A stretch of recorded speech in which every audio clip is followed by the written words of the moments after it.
Halo guys, selamat datang lagi di YouTube channelku. Akhirnya bisa konsisten. Minggu kemarin konsisten juga sih. Jadi di video kali ini aku akan membahas sebuah persekte-sektean lagi, karena terakhir tuh aku bahas sekte yang di Thailand itu yang lumayan mind blowing banget. Dan tapi di kasus yang sekarang ini lebih dar lagi, dimana ada seseorang yang katanya mengaku mendapatkan wahyu dari Tuhan dan bisa membawa orang itu langsung masuk ke surga. Tapi alih-alih masuk ke surga, malah ternyata mengantarkan pengikutnya ke dalam penyiksaan dan pembunuhan massal. Kenapa ini bisa terjadi? Aduh, silo banget. Makanya simak video ini sampai selesai. Dan seperti biasa, sebelum masuk ke pembahasan lebih detail lagi, jangan lupa buat kalian yang belum subscribe, langsung subscribe channel ini, like video ini, tulis di kolom komentar untuk kritik dan sarannya atau mau menambahkan detail yang belum ada di video ini. So, sekarang kita langsung aja masuk ke videonya.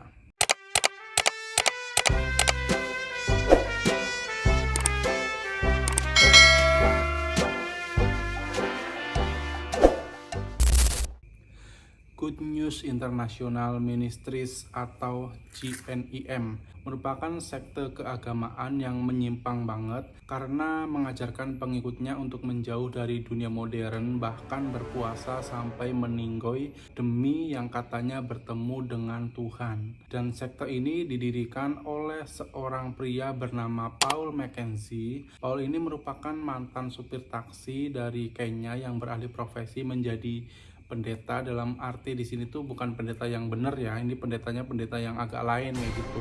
Sebelum dikenal sebagai pemimpin sekte sesat, Paul Mackenzie hanyalah seorang supir taksi yang sederhana di kota Nairobi yang hidupnya biasa aja, nggak ada yang istimewa. Tapi di akhir tahun 90-an, entah kenapa, entah gimana ceritanya, Mackenzie merasa dirinya mendapat panggilan dari Tuhan. Dia mulai sering berkhotbah di lingkungannya dan banyak orang yang tertarik dengan gaya dia berbicara, dengan pengucapannya, dan dengan karismanya dia.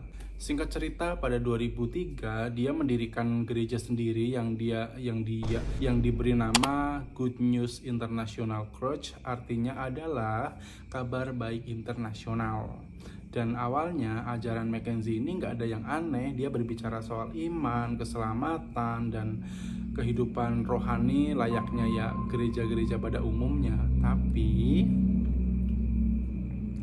lama-kelamaan arah ajarannya ini mulai menyeleweng, mulai berubah karena dia mulai menanamkan ketakutan kepada pengikutnya, yang dia bilang itu katanya dunia ini akan segera berakhir dan hanya merekalah yang meninggalkan dunia ini yang akan diselamatkan oleh Tuhan. Dan anehnya di sini adalah ketika dia berbicara semakin jauh dari ajaran yang sesungguhnya, tapi orang-orang itu banyak yang tetap percaya dan pengikutnya malah datang dari berbagai daerah, dan mereka itu begitu setia dan loyal.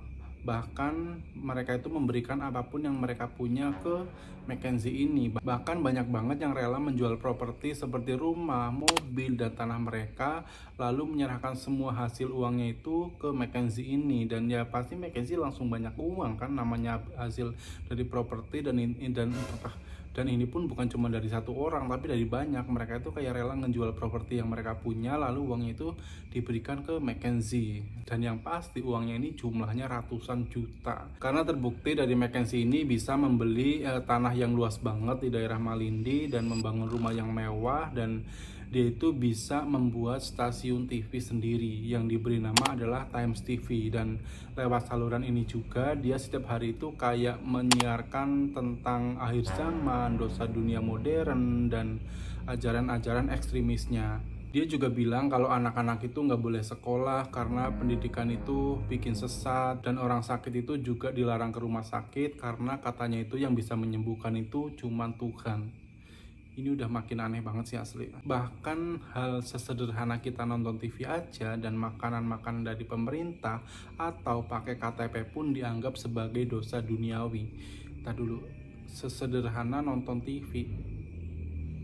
nonton TV bikin dosa, tapi dia bikin stasiun TV. Ini konsepnya gimana? Dan yang bikin lebih mengejutkan lagi itu, lewat siaran TV inilah pengikutnya itu semakin banyak, karena TV kan disiarin secara nasional, jadi banyak yang nonton dan pengikutnya itu semakin banyak lagi. Dan orang-orang itu mulai percaya bahwa Mackenzie ini dan orang-orang ini mulai percaya kalau memang bahwa Mackenzie ini merupakan utusan dari Tuhan. Ini benar-benar udah. Singkat cerita, pada tahun 2019 Mackenzie ini bilang kalau dia itu menerima wahyu dari Tuhan yang katanya dunia ini sudah sangat kotor dan penuh dengan dosa, jadi semua pengikutnya itu harus pindah ke tempat yang suci dan jauh dari manusia. Yang akhirnya dia memimpin ratusan orang itu untuk pindah ke hutan di daerah Shakahola, daerah yang terpencil di Kenya ini. Di sana mereka itu benar-benar hidup tanpa listrik, tanpa rumah sakit, tanpa sekolah, dan sepenuhnya itu mengandalkan dari Mackenzie ini sebagai ketua spiritualnya.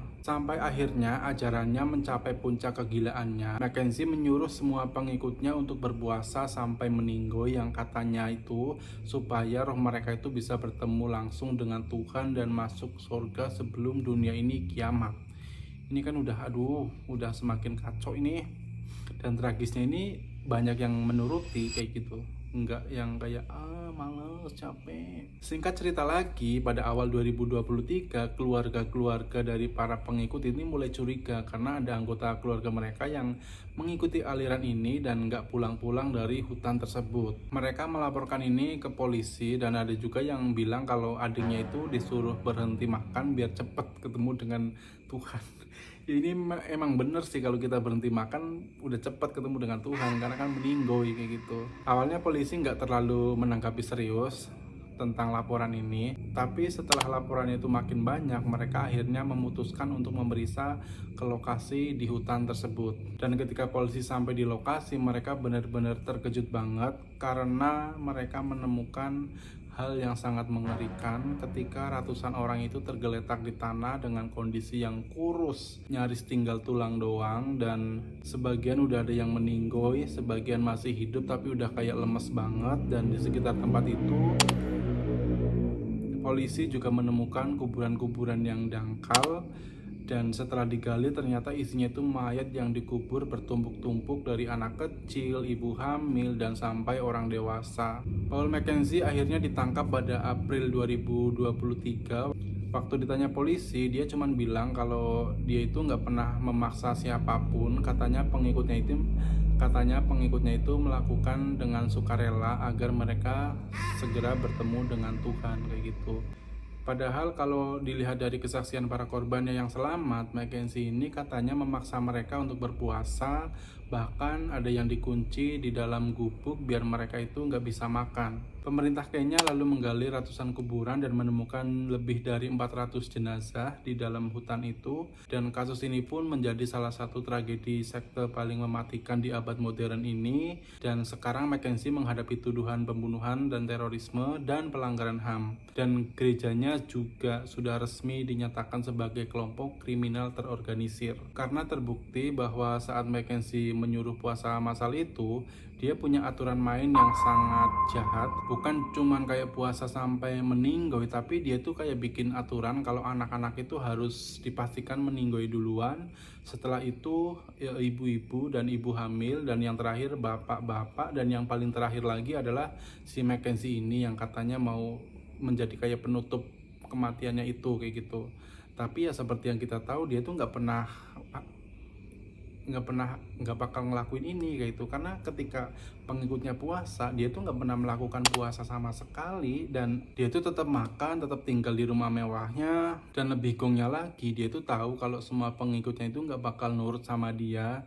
Jadi ketika setelah orang-orang pindah ke dalam hutan dan mulai kelaparan, Mackenzie ini menyewa preman-preman dengan senjata tajam, dan preman-preman ini ditugaskan untuk mengawasi perbatasan hutan dan siapapun yang merubah pikiran untuk keluar dari hutan itu. Jadi buat siapapun yang mencoba lari dari hutan itu, mereka bakal didor di tempat.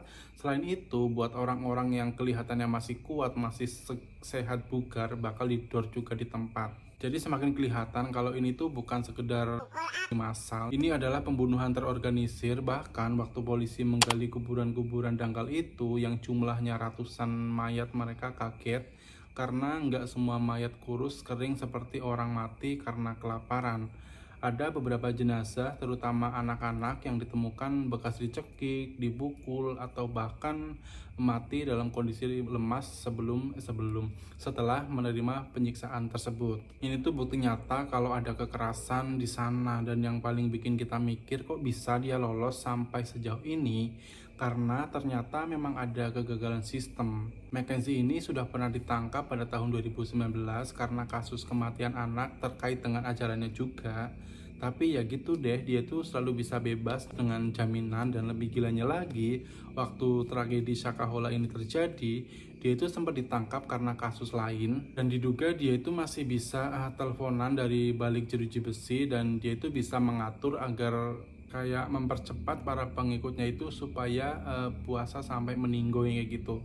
Karena kasus yang sangat gila ini sampai sekarang persidangannya itu kayaknya belum selesai dan belum jelas dia mendapatkan hukuman apa. Mungkin nanti bakal aku update di video pendek kalau memang keputusannya sudah ada.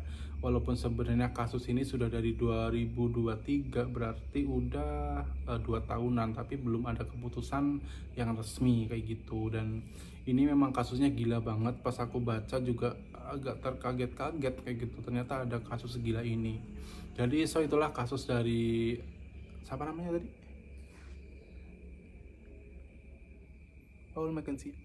Jadi itulah kasus dari Paul Mackenzie. Semoga dari apa yang aku bahas ini bisa menjadi pelajaran buat kita semua agar lebih bijak lagi dalam memilih atau mengimani sesuatu lah, karena kadang ada aja orang yang memanfaatkan agama untuk mendapatkan keuntungan pribadi kayak gitu. Jadi kita lebih hati-hati lagi.